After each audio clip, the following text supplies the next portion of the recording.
नमस्कार, आपण पाहत आहात देववाणी आणि आता एक नजर आजच्या दिवसभरातील महत्त्वाच्या घडामोडींवर। चंद्रपूरमधील दुर्गापूर हद्दीत भंगाराच्या नावाखाली चोरीचा माल लपवून ठेवला जात असल्याचा प्रकार पोलिसांच्या धडक कारवाईमुळे उघडकीस आलाय। स्थानिक गुन्हे शाखा चंद्रपूरच्या पथकाला दुर्गापूर परिसरातील ताज स्क्रॅप या भंगाराच्या दुकानातून चोरीचा माल साठवला जात असल्याची खात्रीशीर माहिती मिळाली होती। पोलिसांनी या दुकानात अचानक धाड टाकून तपास केला असता तिथून 1,32,000 रुपयांचा संशयित चोरीचा माल हस्तगत करण्यात आला आहे। या कारवाईमुळे भंगार व्यवसायाच्या आडून जिल्ह्यात सुरू असणाऱ्या चोरीच्या मोठ्या नेटवर्कचा पर्दाफाश होण्याची शक्यता निर्माण झाली आहे। कारवाई दरम्यान प्रमोद रामलाल सूर्यवंशी वय 47 वर्ष राहणार नेरी दुर्गापूर याला संशयित मुद्देमालासह ताब्यात घेण्यात आले, तर पोलीस आता या मालाच्या स्रोताचा शोध घेत आहेत। चंद्रपूर येथे जिल्हाधिकारी वसुमना पंत यांनी दिव्यांग बांधवांसाठी मोठा निर्णय घेतला असून दिव्यांग पुनर्वसन केंद्राचं रखडलेलं बांधकाम आता वेगानं पूर्ण करण्याचे निर्देश देण्यात आले आहेत। जिल्हाधिकारी कार्यालयात झालेल्या जिल्हास्तरीय व्यवस्थापन संघाच्या बैठकीत दिव्यांगांच्या कल्याणकारी योजनांचा आढावा घेण्यात आला। यावेळी जिल्हाधिकारी पंत यांनी पुनर्वसन केंद्राचं बांधकाम कार्यादेश मिळाल्यानंतर 1 वर्षात पूर्ण होणं अपेक्षित आहे, त्यामुळे कामाची गती वाढवून हे केंद्र डिसेंबर अखेरपर्यंत पूर्ण करण्याचं नियोजन करण्याच्या सूचना देण्यात आल्या आहेत।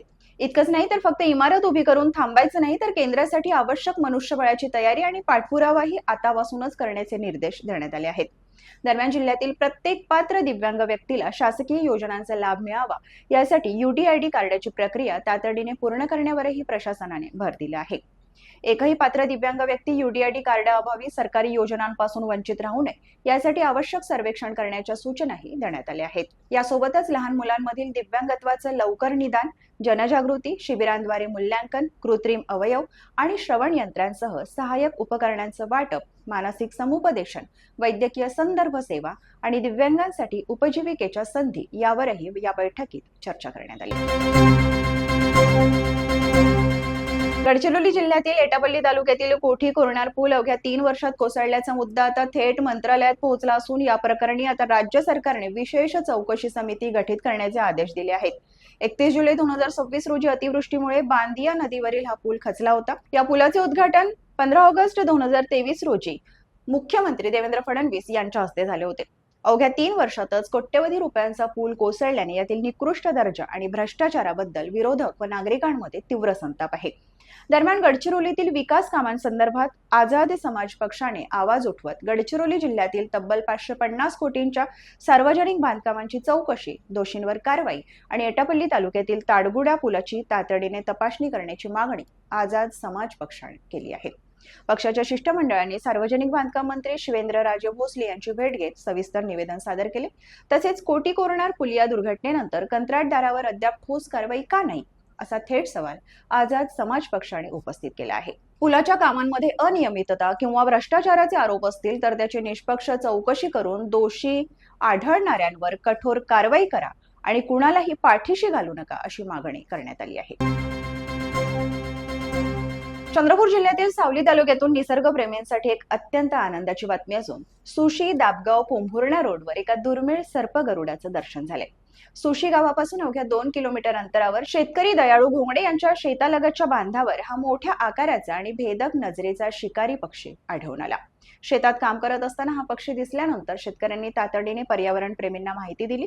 त्यानंतर पक्षीमित्र आणि पर्यावरण अभ्यासक उमेश भाऊ झिरे यांनी पाहणी करून हा सर्पगरुड अर्थात क्रेस्टेड सर्पेंट ईगल असल्याची पुष्टी केली। या दुर्मिळ दर्शनामुळे परिसरातील निसर्गप्रेमींमध्ये आनंदाचं वातावरण आहे। चंद्रपूर जिल्ह्यातील कायदा व सुव्यवस्था राखण्यासाठी प्रशासनाने मोठी कारवाई केली आहे। ब्रह्मपुरी आणि चंद्रपूर उपविभागातील तब्बल 10 सराईत गुन्हेगारांना जिल्ह्यातून तडीपार करण्यात आले आहे।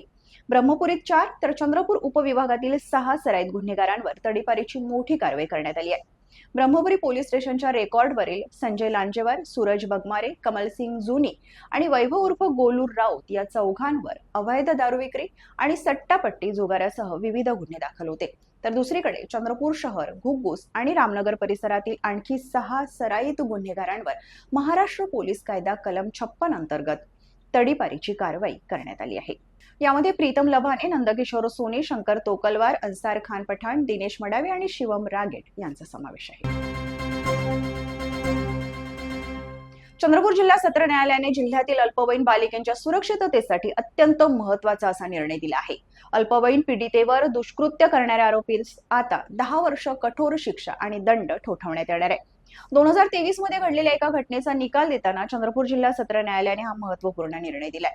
28 फेब्रुवारी 2023 रोजी दुपारच्या सुमारास पीडिता, ज्याला मामा म्हणायची, त्या दुष्ट मामानेच तिच्यावर वारंवार दुष्कृत्य केल्याचे निष्पन्न झाल्यानंतर आरोपीवर विविध कलमान्वये गुन्हा दाखल करून अटक करण्यात आली होती. गुन्ह्याचा सखोल तपास करून तपास अधिकारी महिला पोलीस उपनिरीक्षक सोनाली आगलावे यांनी प्रत्यक्षदर्शी, साक्षीदार, वैद्यकीय अहवाल व परिस्थितीजन्य पुरावे गोळा करून न्यायालयात वेळेत दोषारोपपत्र दाखल केले. तसेच या खटल्याची सुनावणी PM गुप्ता यांनी देत आरोपीला 10 वर्षाचा सक्षम कारावास आणि 5,000 रुपये दंड ठोठावण्यात आला आहे. तर हे होतं आजचं देववाणीचं बातमीपत्र. अशाच नवनवीन आणि ताज्या घडामोडींसाठी पाहत रहा देववाणी. नमस्कार.